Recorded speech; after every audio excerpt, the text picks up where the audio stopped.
The door burst open so violently, I jumped, and the coffee mug slipped from my hands. Porcelain hit the floor, scattering across the kitchen tile like shrapnel, but I didn't look down. "You've been meeting some guy behind my back. My mom saw it. She took pictures." Jason stood there, my husband of 5 years. Only now his face was twisted, crimson, tight-jawed, fists curled at his sides like he was holding back an explosion. My lips parted instinctively, but the words didn't come fast enough.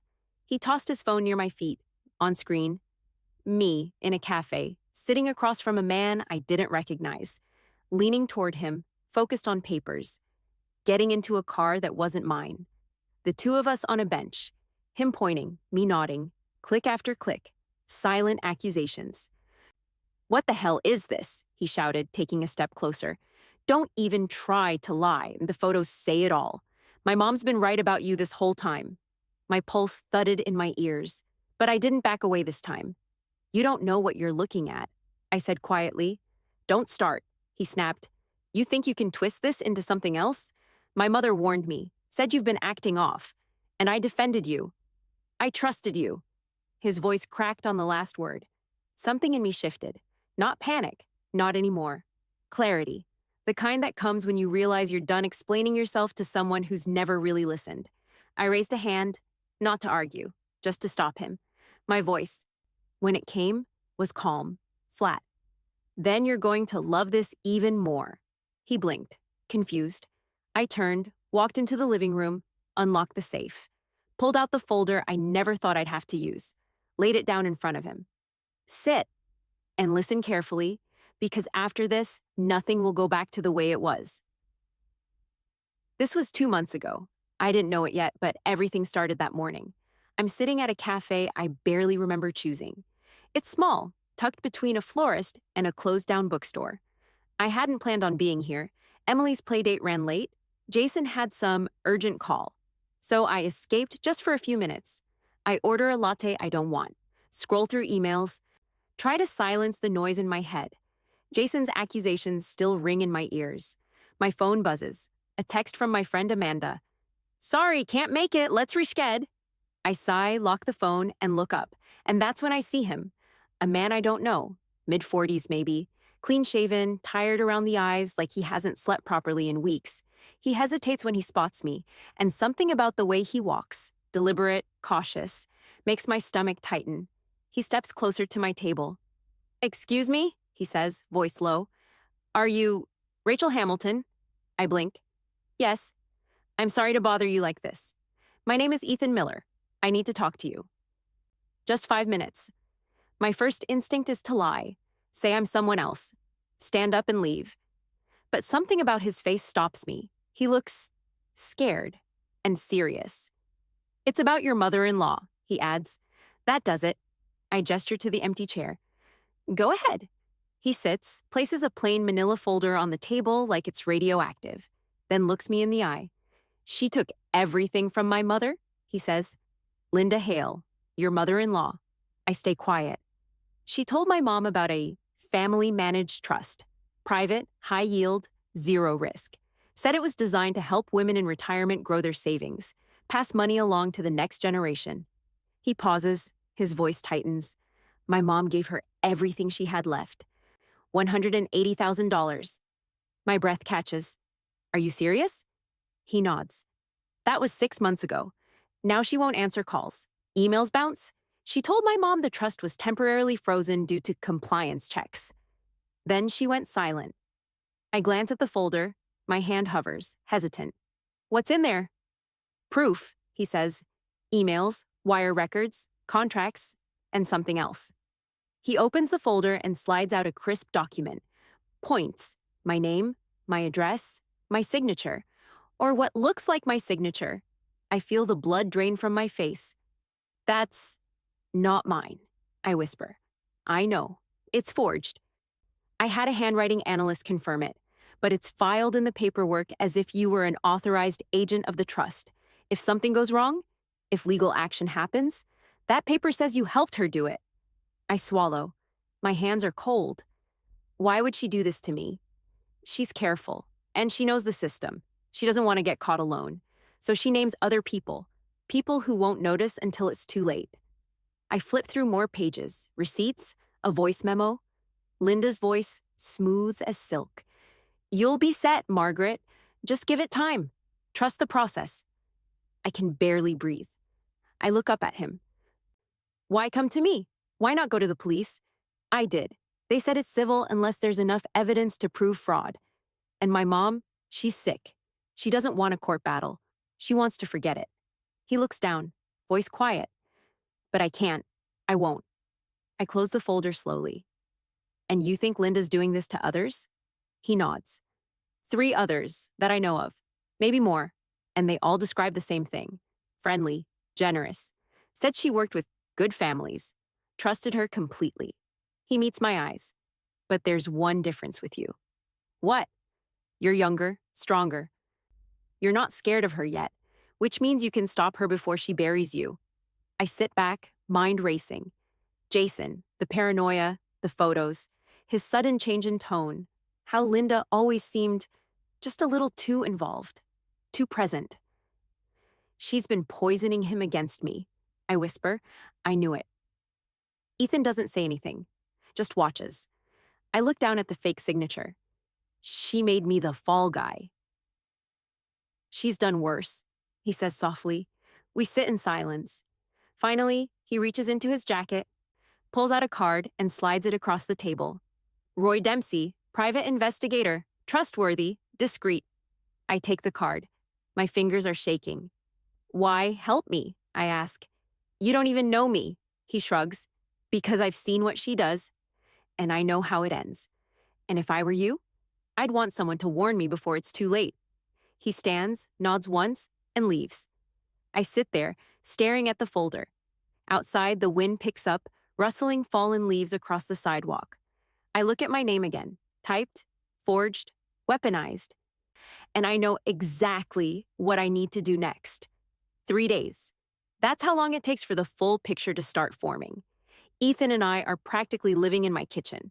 Coffee stains on every counter, folders stacked like sandbags, laptops always open.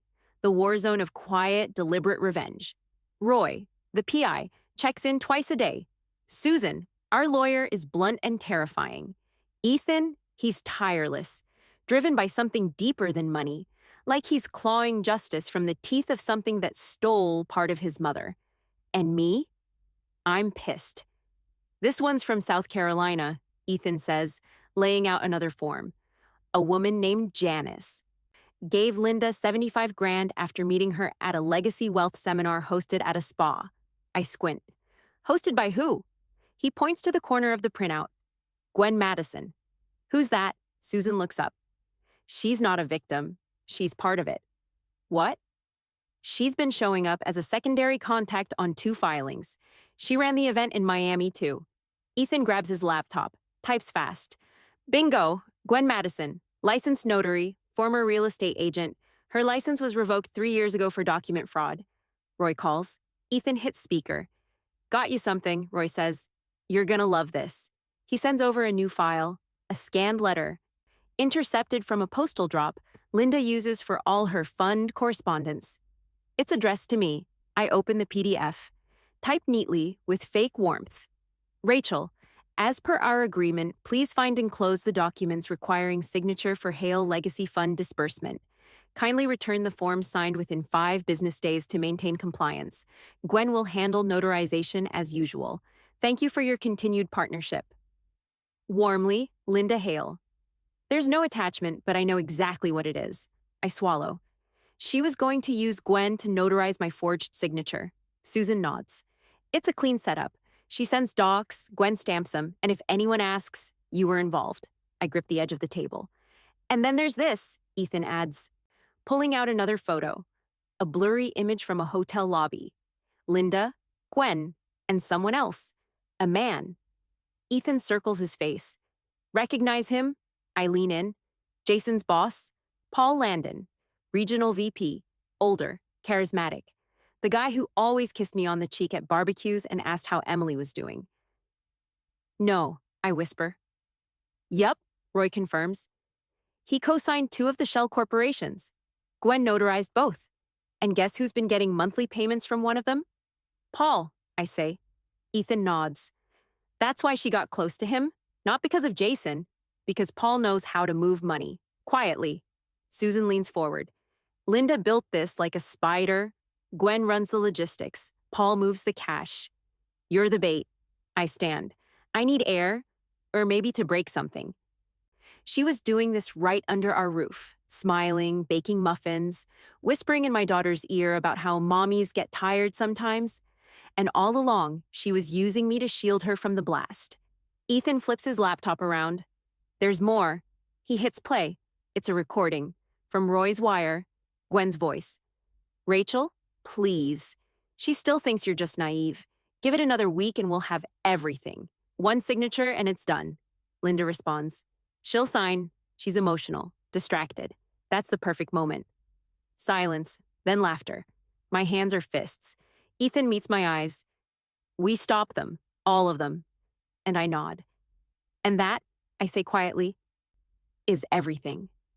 The folder hits the table with a soft thump, but the sound cuts through the room like a gunshot. Jason doesn't move, doesn't speak. He just stares at it, like it might explode. Go ahead, I nudge Zab, open it. He lifts the cover slowly. The papers inside are neatly arranged, labeled, highlighted. I spent the last 3 nights putting it together while he was asleep. Every lie, every forged page, every victim. He opens the folder. First page, transfers, line after line. Her name next to every amount. 50,000, 75, 90. Second, fake signatures. My name, again and again, but not my hand. Third, a disciplinary notice, Gwen Madison, her license revoked for fraud. Fourth, printed statements. 6 women, all with the same story, different cities, same loss. Fifth, a transcript, a voicemail from one of them, her voice breaking as she asks, should I send the documents to Rachel again? He reads in silence. At page 6, he flinches. That's not your handwriting, he says. No, it's Gwen's, copying mine. He keeps reading. Each document lands like a blow. His jaw clenches. His breathing gets shallow. I see his throat working, trying to swallow what he's seeing. Jesus, he whispers. He reaches a printed screenshot. It's a message thread from Linda to Gwen. She's obedient. I'll get the money from her. 1 signature, and we're done. Jason reads it twice.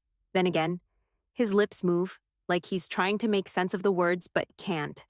He finally looks at me. His eyes are red. How long have you known? He asks. Since the day Ethan found me, I say. Since I found out your mom's been using my name to build a fraud network. He leans back in the chair, rubs his face. I thought she was just a little pushy, overbearing, sure, but she's my mom. I know. I defended her. His voice cracks. I told you to stop being paranoid. I don't respond. There's nothing to say. He's already hearing it loud enough in his own head. She moved into this house, into our lives, and I let her. I told you it would be temporary. I know. I repeat, softer now. He drops his head into his hands. God. A knot cuts through the silence. He looks up, eyes wide. Who is that? It's okay, I say, rising. I asked him to come. I open the door. Ethan walks in, holding a black case under one arm and 2 thick envelopes in his hand. He pauses when he sees Jason, gives him a polite nod. Mr. Hale? Jason stands. You're Ethan? Ethan nods.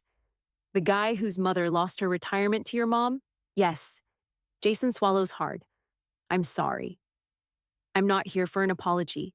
Ethan replies, calm but firm. I'm here to stop her. He sets the case on the table, opens it, and begins spreading out documents. 2 more victims came forward last night, he says. 1 from Oregon, 1 from Texas. Same pattern. Private family fund. Forged emails, Gwen notarizing everything. And this, he holds up a photo, was taken 3 months ago. Linda, Gwen, and Paul Landon at a legacy investor event in Scottsdale. Jason's eyes widen. Paul? My boss? Ethan nods. Turns out he's been facilitating the shell corporations. He's not just a bystander. Jason sinks back into his chair, stunned. This is bigger than just Linda, I say. She's built a network. Gwen handles the documents. Paul moves the money. Your mom sits at the center. Ethan passes over one final file. This one just came in. Gwen tried to withdraw $25,000 yesterday from an account under Rachel's name, but Susan froze it just in time. Jason flips through the file.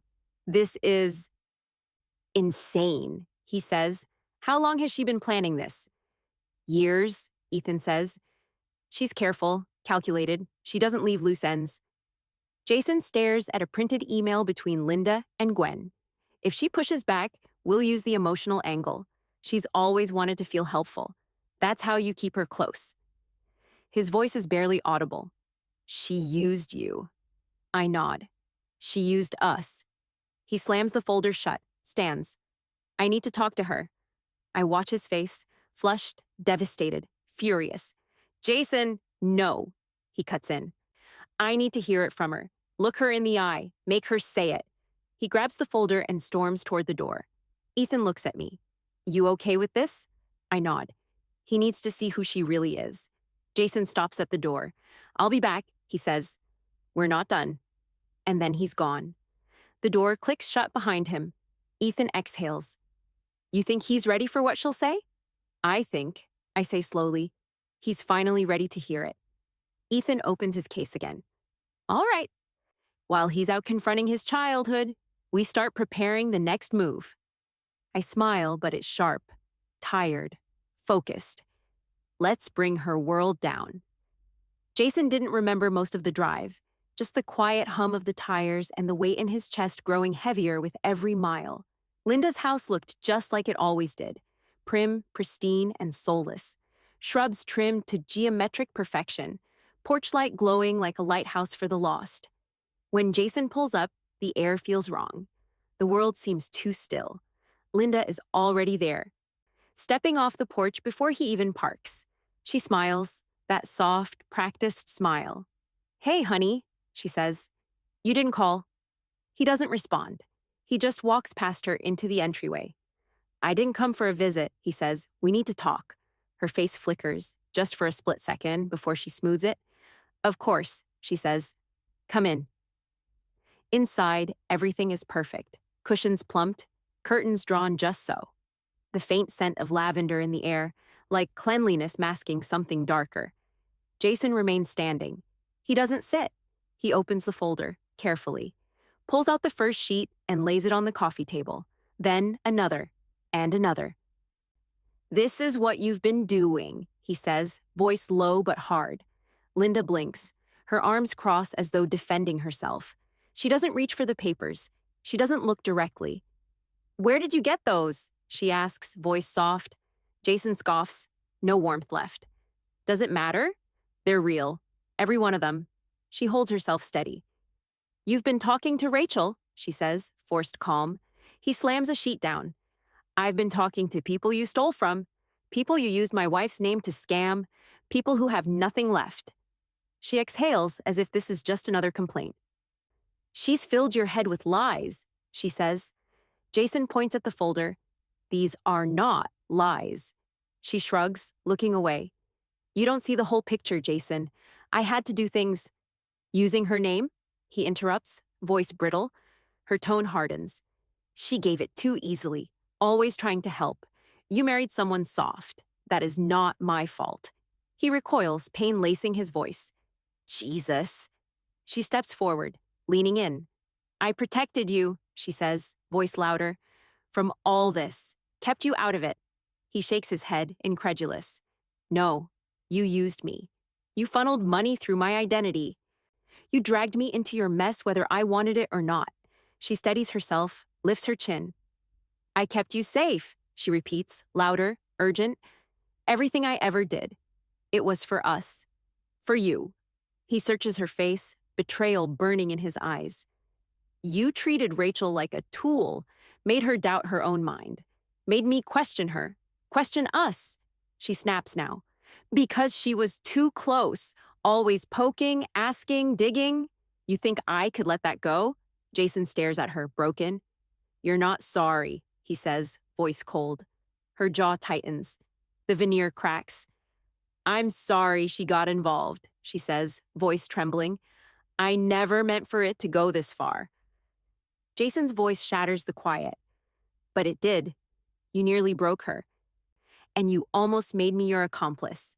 Silence. For once, she's quiet. No graceful defense, no smooth words. Then, just outside, a voice. Sharp. Linda? Jason? They both turn. Through the crack in the curtain, Ms. Ortega, the neighbor, appears at the front window, wide-eyed. Her voice is soft but firm. I didn't mean to eavesdrop, but I heard the yelling. I saw Jason's face pressed to the glass. I saw papers spilling. Linda's eyes flare with panic. Ms. Ortega, this is private! Ms. Ortega holds up a hand. I heard she'll pay for this. That's what I caught.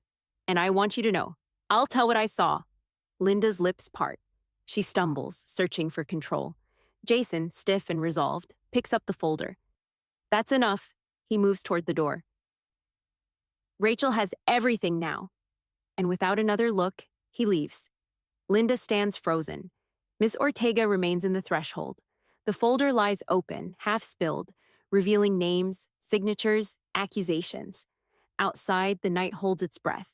He's done believing her mask, and now everyone sees the shards. When he pulled into the driveway, I was already sitting on the porch, folder in my lap. I'd been holding my breath the whole time he was gone. He walked toward me, slower than usual, tired, not physically, something deeper. I stood. He stopped a few feet away, looked at me for a long second, eyes rimmed red. I believe you, he said finally. I believe everything. He sank onto the step beside me, took the folder from my hands, and stared ahead. I don't know how I didn't see it, he murmured. I feel like an idiot. You're not, I said. He didn't answer right away. Then, what do we do now? I looked at him. We give it to the DA. He nodded slowly, then whispered, she'll try to twist it. Pretend it was just a misunderstanding. I nodded. Let her. We sat there side by side, not touching but closer than we'd been in weeks. She said you were easy, he said after a while. I smiled without humor. I'm sitting in the car again, in front of Linda's house. The engine is off. Silence. My hand is clasped in Jason's. In the back seat, Margaret Miller. She's silent, tense. We get out. The path crunches underfoot. The porch light glows dimly. Linda is already there, neat, composed, as always. Hair done, face unreadable. She sees us and slightly opens her arms. Jason, Rachel, and you must be Mrs. Miller, she says softly, almost gently. What brings you here this evening? Jason swallows, but his voice is steady. We brought Mrs. Miller. She has the right to ask you questions. A shadow crosses Linda's face, barely noticeable. Then she nods. Of course. Margaret steps forward. Her voice is calm but firm. I entrusted you with my savings. You said it was a secure private fund. I asked for reports. I asked for my money back. In return, silence. Then, evasions. And then, rumors about fraud. Linda blinks. Her face is soft. Mrs. Miller, I'm sorry. There must be some sort of misunderstanding. Jason cuts in. His voice is cold as ice. There's no misunderstanding. We have evidence, transfers, signatures, contracts in your name, names of victims, voice messages. Linda's expression shifts. First confusion, then a flicker of fear, then hardness. She steps back. That's impossible. Margaret looks straight at her. I didn't sign anything. You said an agent would handle it all, that it would be safe. Linda trembles slightly, tries to speak, but the words catch in her throat. I never asked anyone to sign blindly. Jason raises his voice. You forged her signature? You used documents under Rachel's name. You funneled money through fake schemes. You betrayed everyone. That's the moment we hear sirens. Red and blue lights flood the front of the house. A police car pulls into the driveway. Behind it, Ethan with detectives, steady as a wall. Linda whirls around, steps toward the door, panic in her voice. The police? Why are they here? You have no proof. Detective Marlowe's voice rings from the street. We have a warrant. Linda Hale, you're under arrest for bank fraud. identity theft, financial misrepresentation, and conspiracy. Officers start up the steps. One shows the warrant, another moves in. Linda is breathing heavily, screams, "This is a setup! You're destroying my life!" An officer steps forward. "Please calm down. You have the right to remain silent. Anything you say can be used against you in court." Linda shakes her head. Her eyes are full of tears. "You can't do this. You're tearing me apart." She looks at Margaret, then at me and Jason. Her voice cracks. "Do you really think that I could betray you?" Margaret steps closer, speaks quietly but clearly. "You did betray us. I gave you everything. And you used me." Linda recoils, looks at her like she's been slapped. "Don't you dare accuse me. I cared for you." The officers cuff her.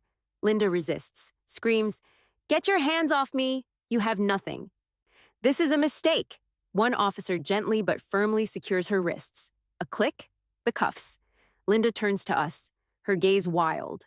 "You'll regret this. You think you're so righteous? You think you've won?"